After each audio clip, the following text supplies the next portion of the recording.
आज हम एक जानी पहचानी कहानी के एक ऐसे हिस्से पे बात कर रहे हैं जो अक्सर कम सुनाया जाता है, अंगुलीमाल की कहानी। लेकिन उनके बदलने के बाद क्या हुआ?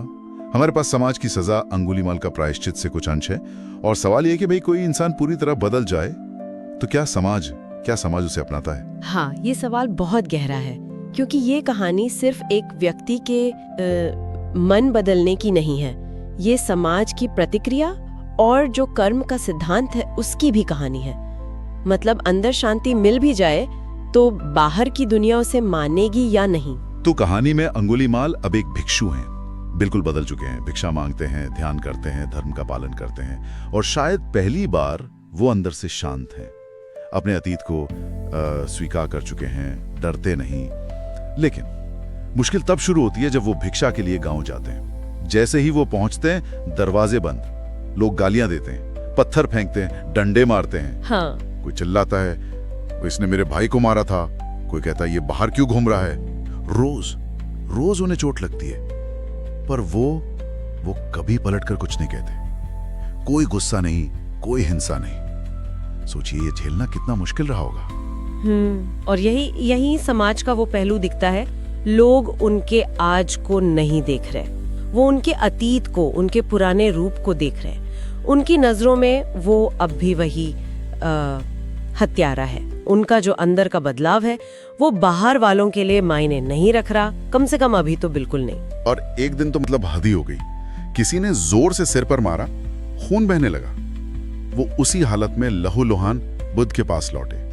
बुद्ध ने उन्हें देखा और बिल्कुल शांत होकर पूछा, अंगुलीमाल, क्या आज तुमने किसी को दुख दिया? उन्होंने कहा, नहीं बनते, दुख तो सिर्फ मुझे हुआ है। और इस पर बुद्ध का जो जवाब था वो अद्भुत है। उन्होंने कहा, तो आनंदित रहो अंगुलीमाल, तुम मुक्त हो। यही तो है बौद्ध शिक्षा का सार। चोट लगने पर भी चोट ना पहुंचाना, मन में हिंसा ना रखना, यही असली आजादी है। हाँ बिल्कुल। और कमाल की बात है कि अंगुलीमाल गांव वालों को दोष नहीं दे रहे थे।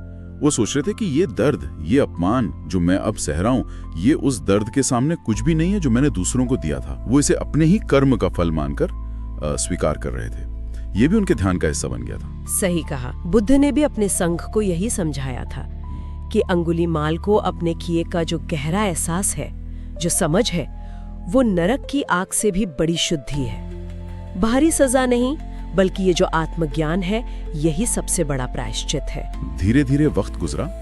कुछ लोग कानाफूसी करने लगे कि भाई ये आदमी कभी पलटकर जवाब नहीं देता, शायद सच में बदल गया है। लेकिन ज्यादातर लोग वो माफ करने को तैयार नहीं थे। वो बस चुपचाप अपमान सहते रहे, अपने अतीत की सजा काटते रहे। समाज की सजा। कहानी के आखिर में एक बड़ा मार्मिक सदृश है।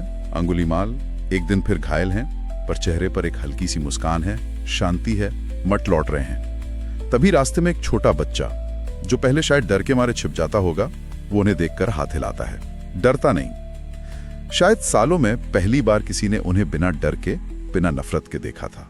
और ये छोटी सी बात, ये एक उम्मीद की तरह है।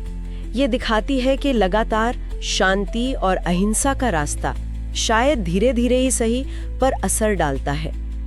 समाज की माफी मिले ना मिले या देर से मिले, पर व्यक्ति का अपना सच, उसकी अपनी शांति, वो मायने रखती है। जैसा सूत्र में भी कहा है, उन्होंने कभी दया नहीं मांगी, बस अपने कर्म का बोझ उठाया और चुपचाप उसे काटा। तो इस पूरी बातचीत से क्या निकल कर आता है?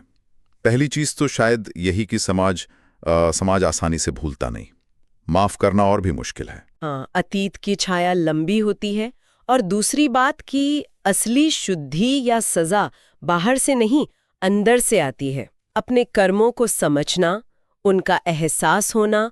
कर्म का असर तो होता है, पर आत्मज्ञान उसे सहने की ताकत देता है। और शायद आखिरी बात ये कि नफरत के जवाब में चुप रहना, शांत रहना, यही शायद सबसे बड़ी ताकत है। बिल्कुल। तो सुनने वालों के लिए एक सवाल छोड़ जाते हैं, क्या किसी के बदलने को सार्थक होने के लिए समाज की माफी जरूरी है, या फिर सच्ची मुक्ति, सच्ची शांति वो बस अंदर ही मिल जाती है, चाहे दुनिया उसे पहचाने या ना पहचाने? इस पर सोचिएगा जरूर।